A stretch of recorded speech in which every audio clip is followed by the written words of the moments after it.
Aku dari keluarga Tionghoa ya. Aha. Jadi Tionghoa. semuanya tuh kamu tuh dokter karir, uang gitu. Kalau seni itu identik dengan tidak ada uang. Benar. Seni tuh amburadul orangnya gitu. Jadi belajar yang benar, masuk sekolah yang bagus, terus kamu cari duit deh. Cari laukung yang kaya.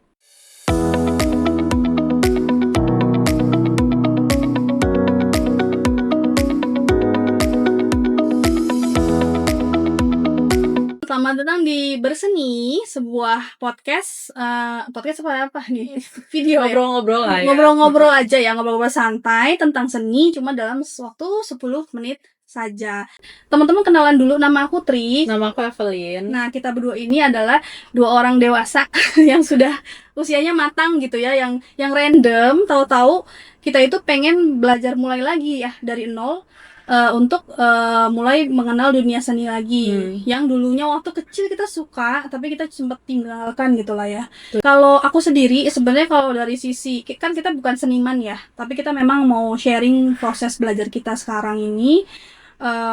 Kita sebelumnya ini mungkin pernah kerja sama-sama kan, di dunia yang mungkin bukan seni gitu. Kita mantan budak korporat gitu. Kalau saya sendiri udah belasan tahun kerja, and then resign, and then sekarang jadi pengangguran. Terus akhirnya mikir mau ngapain ya sama hidup gue gitu kan. Terus akhirnya aku pikir ya udahlah, kenapa kita nggak coba belajar seni lagi. Dan belajar seninya itu nggak cuma sekedar, kalau saya sendiri kan sukanya ngelukis gitu kan, melukis pakai akrilik gitu kan. Cuman nggak cuma sekedar melukisnya yang mau aku pelajarin gitu, tapi Apa juga aja? tentang dunia seninya juga. Makanya di mungkin video ngobrol-ngobrol ini kedepannya kita juga sharing temuan-temuan kita tentang apa yang kita baca, atau mungkin tentang mungkin kita ketemu, mudah-mudahan kita ketemu sama seniman one day. Kita pengen banget sih dong, ya kan? Iya, pengen banget sih gitu. Nah, kalau kamu sendiri apa seninya yang pengen kamu pursu nih? Aku kayaknya ya lukisan juga, cuman watercolor. Kenapa watercolor? Karena dia waktu aku lihat gitu ya, itu kayak calming, terus dia warnanya bisa ngeblend kemana-mana, kayak satu titik aja dia bisa kemana-mana gitu. Nah, kamu sendiri backgroundnya apa? Boleh diceritain Aku nggak? sama budak corporate juga. Waktu itu perusahaan juga nggak lanjut. Nah terus ya udah, aku dari situ juga sama nganggur. Dan waktu itu aku sempat ke pameran, berasa tergugah mungkin ya hatinya lewat lukisan-lukisan yang ada di sana. Terus aku berasa, oh ya udahlah, kayaknya emang gue nggak bisa jadi budak corporate lagi, karena aku juga suka seni waktu kecil. Jadi ya udah, lanjut aja lah di dunia seni nih, coba kita perdalam gitu. Nah, kan tadi sempat mention tuh keinginan lu yang muncul itu tadi kan karena lu sempat datang ke pameran, and then lu merasa tergugah tuh. Boleh ceritain nggak? Lu tergugah apa tuh? Boleh diceritain nggak? Waktu itu ada satu lukisan ya, ada orang tengkurap kayak mungkin lebih kejatuh kali ya. Terus mukanya sedih, mukanya tertekan, mukanya frustasi. Terus gue bisa merasakan si orang itu. Mungkin karena waktu itu gue juga nganggur kali ya. Jadi gue kayak, anjir nih gue banget. Kayak Oh, lagi jadi sedih, relate sama diri lu. Benar. Oh, oke. Kayak lagi jatuh nih, mau bangkit, tapi ya susah gitu. Oh, dan perasaan apa waktu itu yang lu muncul ketika lu melihat itu? Bengong kayak, gila ini gue banget. Tapi gue juga bisa melihat dia tuh sedih tapi tertekan, tapi juga pengen bangkit gitu rasanya. Jadi bikin aku semangat lagi. Jadi di situ aku berasa seni tuh sebenarnya bukan hanya dilihat doang, tapi bisa dirasain loh. Nah, itulah menurut gue kenapa gue juga merasa kayaknya seni itu dunia yang memang luar biasa lah gitu. Karena even satu painting atau satu lukisan yang istilahnya kan itu cuma benda mati ya, yang istilahnya nggak bergerak kayak zaman sekarang kan. Mungkin banyak sosial media, banyak film gitu yang lebih ekspresif gitu dalam suatu, bisa gerak-gerak dan sebagainya. Tapi kan kalau lukisan itu kan dia statis ya, dia nggak bergerak. Tapi kalau senimannya itu jenius gitu, hebat, itu bisa istilahnya mentransfer apa yang dia rasain dari lukisan itu ke orang lain yang lihat gitu. Iya. Even lu sampai merasa lu juga kayak se-relate itu sama orang yang ada, objek yang ada di painting itu kan gitu. Betul. Nah itulah kenapa seni itu menarik kan buat kita berdua ya. Dulu kenapa nggak kursus seni?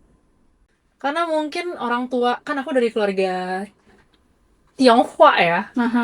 Jadi semuanya tuh kamu tuh dokter karir, uang gitu. Kalau seni tuh identik dengan tidak ada uang. Benar. Seni tuh amburadul orangnya gitu. Jadi udahlah, kamu mending belajar yang benar, masuk sekolah yang bagus, terus kamu cari duit deh, cari laukung yang kaya. Laukung tuh apa ya? Boleh suami edukasi. Suami. Cari suami yang kaya gitu. Nah kalau aku juga kurang lebih sama sih. Memang gak dapet support karena kan kita millennials ya. Terus orang tua kita apa? Sebelum millennials apa? Boomers ya. Nah orang tua boomers tuh emang benar-benar kayak mereka tuh mikirnya kita cari duit bener ketika kita udah lulus kerja, kuliah, itu kita kerja cari pekerjaan yang bagus gitu lah.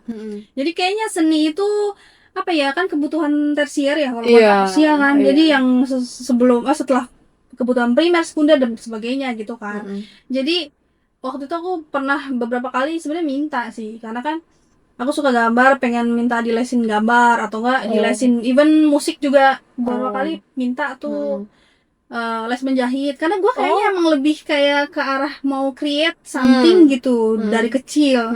Tapi karena orang tua kan juga dulu susah ya, jadi kayak mereka udahlah, uang tuh lebih baik buat sekolah aja gitu. Dan karena nggak ada pilihan, karena hidupnya masih bergantung sama orang tua, ya mau gimana, akhirnya cuma bisa nurut gitu. Jadi semuanya tuh arahnya ke karir gitu ya. Betul. Karir, duit. Betul, karena mungkin orang tua tuh dulu hidupnya juga susah ya. Betul. Jadi mungkin mereka nggak mau anak-anaknya sampai kayak gitu. Jadi sebisa mungkin pendidikan itu nomor 1 zaman dulu gitu. Mungkin beda dengan zaman sekarang kan udah mulai banyak orang tua yang mendukung ya. Betul. Anaknya mau kemanapun gitu ya. Gitu. Oke, menarik banget. Nah ini dengan kita bikin ini, apa sih harapan lu yang mau lu kasih gitu ke orang-orang yang mungkin melihat? Pengen ruang ini, kalau ke diri gue sendiri adalah gue lebih mengenal diri gue sendiri. Karena sebelumnya kan mungkin dengerin kata orang aja, kata orang tua, mungkin kata keluarga, kata siapalah gitu. Nah tapi mungkin sekarang gue lagi pengen menggali diri gue sendiri, dan diharapkan dengan adanya ini gue jadi bisa lebih berekspresi, lebih bisa tahu apa yang gue mau, terutama di bidang seni itu. Apakah benar saya suka watercolor gitu? Siapa tahu saya sukanya memahat malahan. Ya nggak tahu ya. Kalau ada kesempatan, aku pengen sih nyoba.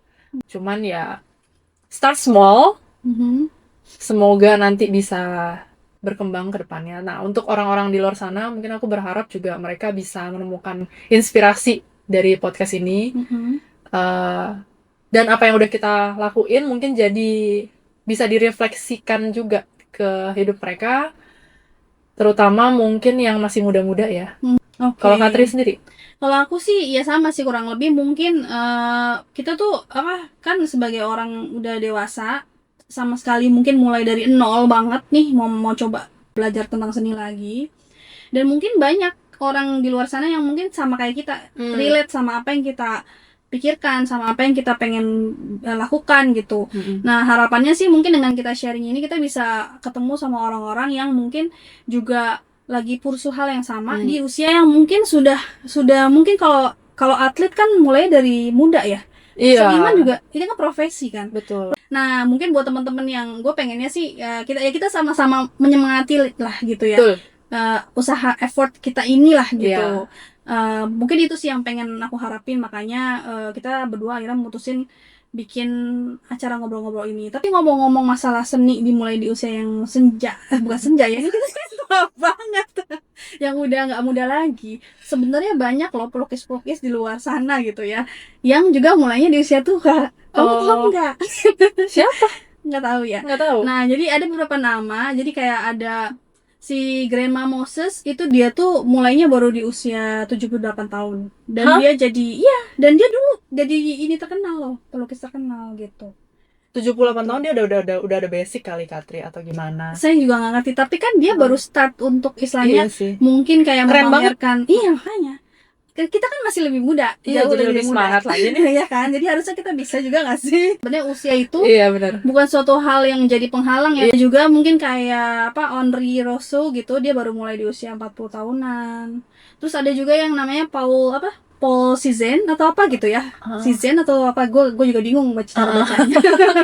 Nah, itu dia sebenarnya mulai dari muda, tapi dia dianggap gagal gitu sampai usia mungkin 40-an sampai 50-an baru dia mendapat pengakuan di dunia seni. Dan gitu. dia tetap konsisten berusaha. Konsisten, benar. Jadi even lu mulai dari muda belum tentu lu istilahnya langsung sukses juga kan dari seniman gitu. Tapi ada juga contoh yang mulainya dari tua malah bisa mencapai kesuksesan Paling juga. 78 tahun sih, 40 tahun juga gila ya. Mereka bisa shifting mungkin ya. Iya, benar. Hebat sih. Dan itu sulit loh, karena dunia seni itu kan dunia yang mungkin kalau bisa dibilang eksklusif ya. Iya. Jadi untuk bisa masuk ke situ tuh mungkin sulit banget gitu. Iya. Jadi memang mungkin orang-orang ini cukup hebat. Nah, kita juga nggak mau nyamain diri kita sama mereka sih ya. Gitu. Iya. Tapi itu jadi inspirasi juga buat kita semua gitu, yang mungkin mau mulai sesuatu tapi di usia yang mungkin sudah dewasa gitu. Mungkin itu aja kali ya untuk yang episode kali ini. Iya, Kayaknya cukup udah ya. 10 menit atau lebih ya. Mungkin nggak apa-apa ya teman-teman kalau lebih dari 10 menit sedikit. Next boleh nggak sih dibahas seniman-seniman yang kayak begini? Boleh. Ya, pantengin terus, jangan lupa ya follow sosial media kita juga @berseni.id. Sampai jumpa di episode selanjutnya. Bye-bye.